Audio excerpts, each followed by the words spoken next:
Hi friends, welcome to the daily answer writing blog. Guys, this is today's DPS. So what I will do is that I'll briefly explain you why these questions are important from the current affairs for the next year mains examination, and one question I'm going to discuss in detail. Okay, so you can see the very first question which I have framed is on judicial pendency. So why did I frame this question? Because there was a news item in the Hindu newspaper that although the total strength of the Supreme Court has reached 34, which is a full strength, but the number of pending cases in the Supreme Court is around 80,000 now. So this is a very important fact which you can use for judicial pendency questions. So first question is critically examine the reason of judicial pendency in India. So please do prepare this. This is covered in the mains master notes. If you have read the mains master notes on judiciary, then you can easily prepare this question. Next, CBI is independent agency, not a limb of the government. Discuss. So guys, you have one topic in your syllabus which is statutory and constitutional bodies and the appointment of statutory and constitutional bodies. So I have framed this question on that. So every year you will see one question coming from statutory and constitutional bodies. This year they have asked the CCI, the Competition Commission of India. So next year they can always ask CBI. CBI is a very important body. So you need to here discuss how CBI is an independent agency, if it is, and if it is not, then why it is not. Okay, next, what do you understand by criminalization of politics and politicization of crime? Explain. So why did I frame this question? Because today you see the Supreme Court has directed the high courts to form benches to expedite the cases against MLAs and MPs who are involved in some kind of criminal cases. So guys, Supreme Court is taking a lot of initiatives to decriminalize the Indian politics. Okay, you have to go through all the cases starting from, like in 2003 there was a famous case, from there ADR case, from there till now. Okay, Supreme Court has taken a lot of initiatives, so please go through that. The next question which I have framed is discuss the factors that has led to criminalization of politics. Discuss the role played by judiciary in decriminalization. So this is the question which I am going to discuss briefly here. So let me just try to tell you how to approach this. So first what you will do is that in the introduction, okay, so I will follow this IBC format. Okay, in the introduction what you can do is that you can come up with some statistics. Okay, that in the recent 2019 election, around 30, I think it is 34. Okay, you can just check it out. 34% of the elected MPs, were having criminal background, as per the ADR report, Association of Democratic Reforms. Okay, this trend has been increasing in the last 3 general election. You can talk about 2009 general election, then you can talk about 2014 general election and 2019. You can in this website you will find all the facts. Okay, this is also given in our mains master notes. Please do read our mains master notes. So then you will write that this shows that there is criminalization of Indian politics. Okay, then you will write factors. Which has led to criminalization of politics. Okay, so factors, basically you can write this factor into 2 parts. One is the demand factor and one is the supply factor. Very beautiful way of writing this, guys. Demand and supply. So demand basically is what? So guys, do you know that elections are very costly in India? Let me just show you. Okay, I have drawn one diagram. Okay, let me just draw a diagram. So what happens is that you can see elections are very costly in India. Okay, and most political parties they face problem regarding funding of elections. Okay, you see the electoral trust and all that, electoral bonds issues are there. So what they want, there is a need for self financing candidates. There is a need for self financing candidates, and people generally who are from the criminal background,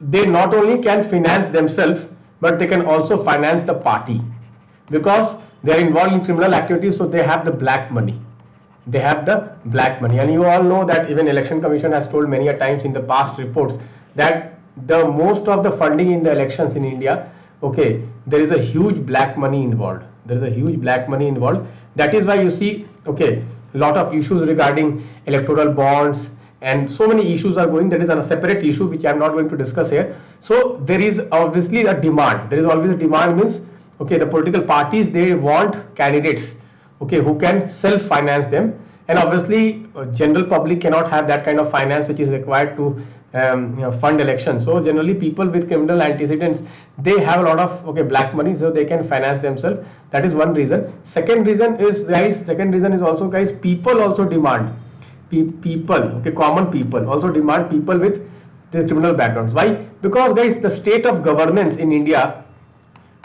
now obviously it is improving, obviously, but still it is not of that level. Still you see in the local level, whether it is a police, whether it is a local administration, it is very difficult to get your task done. So in this case, if you have a strong man, in your locality as an MLA or MP, then you can get your things done. That is the demand. And the supply, what is the supply factor? Supply factor is that obviously because in India there is politicization of police. So this criminal elements, people with criminal background, they want to come to power. MLA, MP or ministers, they want to become, so that once they become ministers or once they become MLA, MP, then obviously the police cases and all can be easily handled. So there is a supply. People with this background, they want to come and they want to make more money. Coming to politics, involving in political corruption, they want to make more money. So politics is now seen as a business. Not as a vocation. So this is the demand and supply. You can explain with this. And then in the conclusion, you can talk about Supreme Court initiatives. You can start with various cases. We can start in 2003. There was a case, ADR case, where basically a Supreme Court for the first time said that there must be transparency about the criminal background. So in the election nomination, they have to mention everything.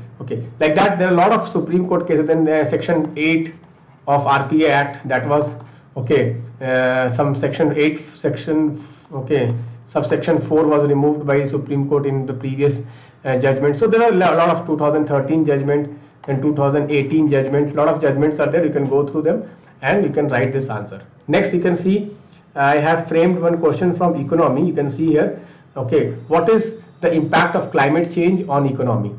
How can climate emission be decoupled from the economic growth? So why did I frame this question? This question I framed because the Deputy Governor of the RBI recently has used this word, decoupling of economic growth and emission. He said that still the decoupling of economic growth and emission has not happened, even though we are making a transition towards green energy, but still it has not happened. So in that context, what is the impact of climate change on economy?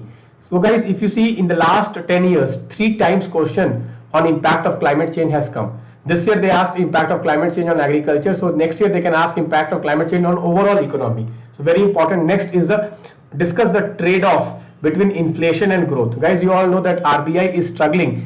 Not just RBI, overall all central banks are struggling to manage the inflation, and because of that they are raising the interest rates, which is hampering the growth. So this growth versus inflation dilemma is a perennial dilemma for all monetary policy authorities, not just in India, throughout the world. So you should discuss this. Very easy. Next was assess the India's economic growth in last 1 decade. So there was an editorial in Hindu on this topic, so I framed this question. Next, discuss the potential of floriculture in doubling the farmer's income. So this is a very, very important question. You should definitely prepare this, guys. If you see, farmers' income has stagnated. In India, and the only way farmers' income can be increased is by moving towards high value crop. You can write this HCV, HVC, and this is used by Niti Aayog report. Niti Aayog report has used this word HVC, high value crops. And high value crops, either it is horticulture or even it can be floriculture, because the price which they get for floriculture or for horticulture is comparatively more than the food grains. Next, you can see next question which I have framed. You can see here next question which I have framed is on CBI. You can see I have told you, because today there was a statement made by the Solicitor General in the Supreme Court that CBI is an independent organization. It is nowhere controlled by government. In that context, discuss the mandate of CBI. So in the security, you have to read security forces. In that, CBI is one of the security forces. So what is the mandate of CBI and how does the federal nature of India impacts the functioning of CBI?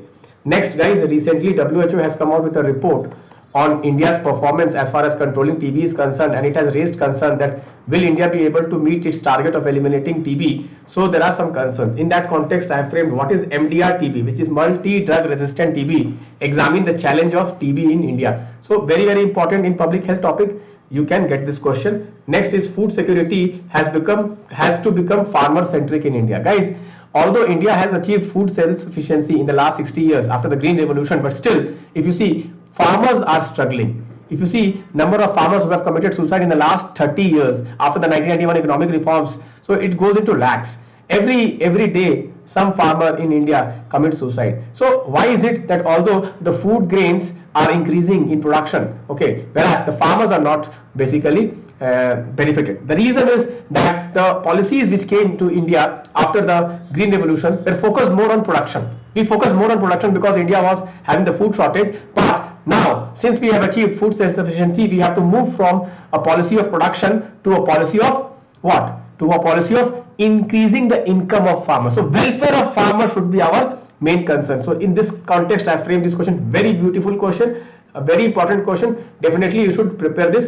Discuss the problem of air pollution. Obviously you know this is going on. Next is discuss the various ethical issue of AI. Guys, you all know that recently the deep fake video of one Bollywood actor has come, and in that context, okay, a lot of people are concerned about the ethical issues of AI. So in this context, I have framed this question. So guys, I have discussed this question for you, and if you want all these questions to be discussed, you can join me at 10 p.m. okay, every day I discuss 1 to 1.5 hours of the answer writing class. You can join that. Thank you. Bye bye. Take care.